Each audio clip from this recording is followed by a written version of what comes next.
For more, we're joined by SABC News correspondent Sherwin Bryce-Pease in New York. Sherwin, good evening to you, and remind us of the key points made by the UN Secretary General, particularly his concerns around the mooted legislation in Israel's Knesset that would designate UN Relief and Works Agency for Palestinian Refugees a terrorist organization and ban Israeli authorities from having contact with the UN agency.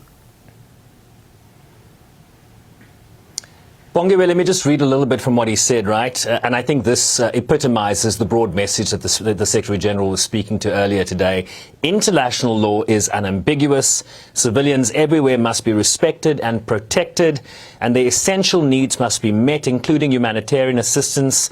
He also called for all hostages to be released. And what Israel is seeking to do in terms of the mooted legislation that is moving through the Knesset would point to UNRWA as a terrorist organization and cut off all Israel's cooperation with this UN agency that was created in 1949 by the UN General Assembly that has a mandate to take care of the social needs of Palestinian refugees, not only in Gaza, not only in the West Bank and East Jerusalem, but also in places like Jordan, Lebanon and Syria, right? They don't have a state of their own, so UNRWA was empowered to provide their basic social needs, healthcare services, education for children, and what Israel is seeking to do now is to undermine that work.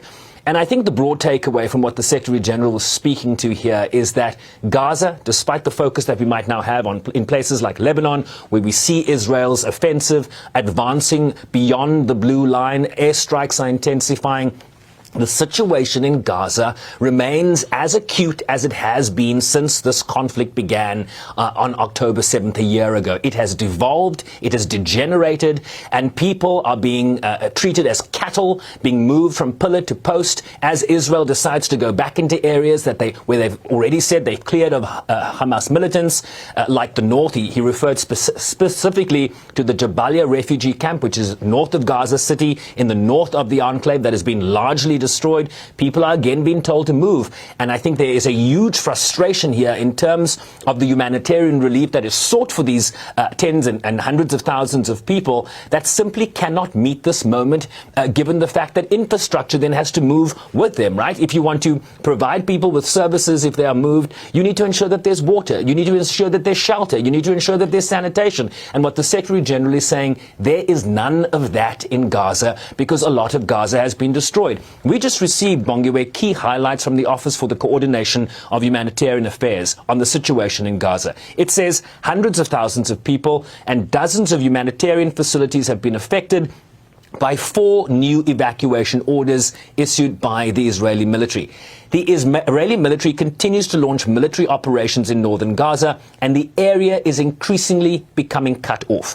UNICEF says that September saw the lowest volume of commercial and humanitarian supplies entering Gaza since at least March 2024, with a drop in dietary diversity of children aged between 6 and 23 months and pregnant and breastfeeding women across Gaza. Finally, the Food and Agriculture Organization says nearly 68% of Gaza's cropland has been damaged, increasing the imminent risk of famine and jeopardizing current and future potential food production. So a lot of these people cannot grow their own food. That's just absolutely impossible because cropland has been destroyed. They are entirely reliant on humanitarian aid coming in, and the Secretary General says it simply cannot provide people with the needs, meet their needs in terms of these evacuation orders that really epitomizes the struggles that Gazans and Palestinians in particular are suffering today. And he also warned that we were on the verge of an all-out war in Lebanon with already devastating consequences. And what's the latest are you learning, particularly about the efforts towards a ceasefire between Hezbollah and Israel in Lebanon? Well, CNN, the news network, spoke to U.S. officials on background, right? So they're quoting U.S. officials that basically said, Bongiwe, that the United States is no longer pushing for a ceasefire agreement between Lebanon, between Hezbollah and Israel. But what they are seeking to do is to shape Israel's military strategy as it now pursues this offensive against Hezbollah. So the key takeaway here is that the United States, along with France, is no longer pushing for that temporary 3-week ceasefire, the 21-day ceasefire that would have allowed for the parties to negotiate and find a political off-ramp here. What is clear is Israel's military offensive is going to continue. And what is also clear, as we spoke yesterday, is that the U.S. influence, right? We're a few weeks away from a U.S. election year. Many view President Biden, the incumbent, as a lame duck president, as he has just less than 3 months to go before the end of his term. U.S. influence over Israel really does appear to have waned here.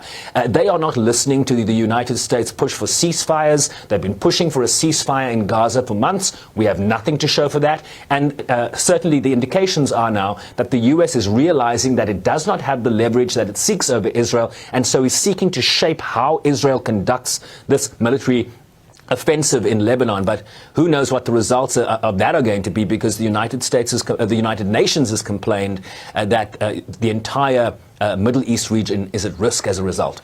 And it's anybody's guess. Sherwin, thank you so much for that update there. That's my colleague, SABC News correspondent Sherwin Bryce-Pease, live for us in New York.